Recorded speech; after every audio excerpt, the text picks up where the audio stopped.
एक सवाल, अगर मैं आपसे कहूं कि एक ऐसा वायरस मौजूद है जो 90% तक लोगों को मार सकता है, जिसका कोई पक्का इलाज नहीं और जो हर बार अचानक चुपचाप आता है, तो क्या आप इसे साइंस फिक्शन समझेंगे या फिर डरेंगे?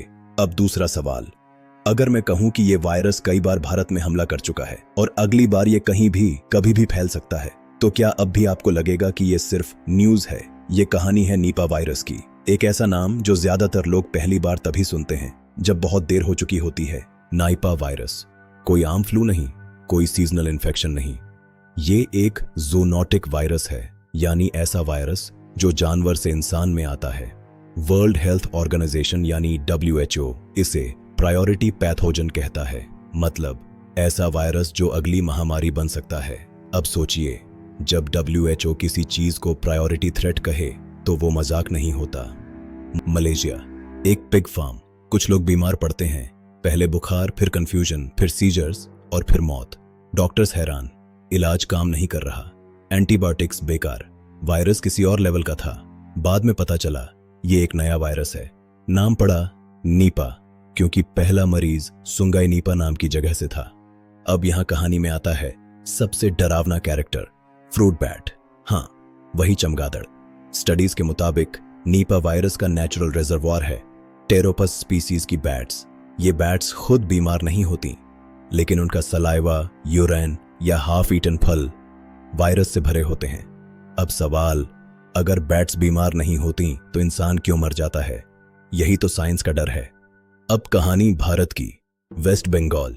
अचानक लोग मरने लगते हैं, ब्रेन इन्फ्लेमेशन, डॉक्टर्स हेल्पलेस। तब पता चलता है ये नीपा वायरस है। फिर 2007, फिर वही जगह, और फिर 2018 केरला का वो हॉस्पिटल जहां एक यंग नर्स लिनी जानती थी कि वो इन्फेक्टेड है, फिर भी उसने पेशेंट्स को छोड़ा नहीं। उसने एक खत लिखा अपने हस्बैंड और बच्चों के लिए। उस खत में लिखा था, मुझे माफ करना, मैं वापस नहीं आ पाऊंगी। ये कोई फिल्म नहीं थी, ये नाइपा वायरस की हकीकत थी। नीपा वायरस का सबसे खतरनाक हिस्सा है इसका प्रोग्रेशन। शुरुआत होती है बिल्कुल आम बुखार से, हेडेक, वॉमिटिंग, फिर अचानक दिमाग पर हमला, एन्सेफेलाइटिस, कंफ्यूजन, हेलुसिनेशंस, कोमा और कई केसेस में मौत। केस फैटेलिटी रेट 40% से 75%, कुछ आउटब्रेक्स में 90% तक। सोचिए, कोविड ने दुनिया बंद कर दी और इसका फैटेलिटी रेट 2-3% था। तो नाइपा, अब सबसे डरावनी बात, नीपा सिर्फ जानवर से इंसान नहीं फैलता, ये ह्यूमन टू ह्यूमन ट्रांसमिशन भी करता है। हॉस्पिटल्स में, केयरगिवर्स के जरिए, क्लोज कॉन्टैक्ट से। बांग्लादेश में कई आउटब्रेक्स इसी वजह से हुए। WHO की रिपोर्ट कहती है नाइपिया वायरस फ्यूचर पैंडेमिक पोटेंशियल रखता है। मतलब अभी नहीं फैला तो इसका मतलब ये नहीं कि कभी नहीं फैलेगा।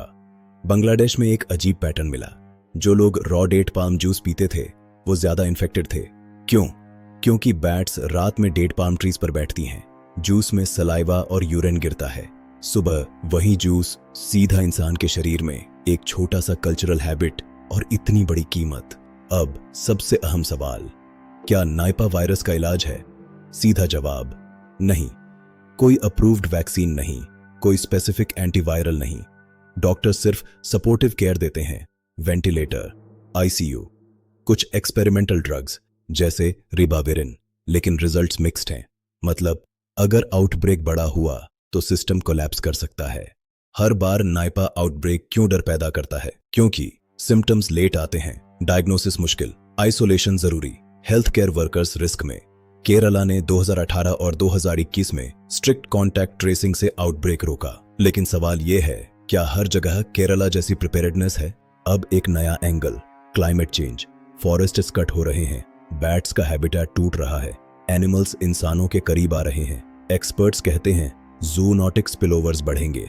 मतलब नीपा अकेला नहीं है, ये वार्निंग है। एक सवाल, जब नीपा आता है तो मीडिया कुछ दिन चिल्लाती है, फिर साइलेंस। क्यों?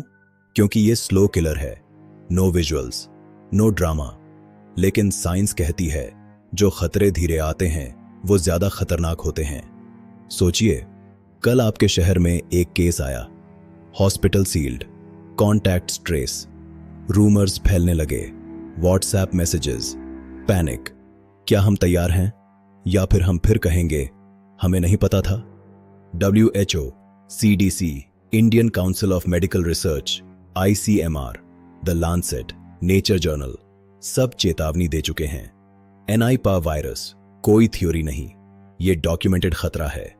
ये कहानी सिर्फ वायरस की नहीं है, ये कहानी है प्रिपेयर्डनेस की, रिस्पॉन्सिबिलिटी की और याद रखने की। क्योंकि जो सोसाइटी भूल जाती है वो फिर वही गलती दोहराती है। अब आखिरी सवाल, क्या अगली महामारी के बाद हम फिर यही कहेंगे काश पहले सुना होता? अगर आपको लगता है कि ये बातें लोगों तक पहुंचना जरूरी है तो इस वीडियो को आगे बढ़ाइए। लाइक, शेयर, सब्सक्राइब ये नंबर्स नहीं हैं, ये अवेयरनेस है और अवेयरनेस कभी कभी जान बचा लेती है।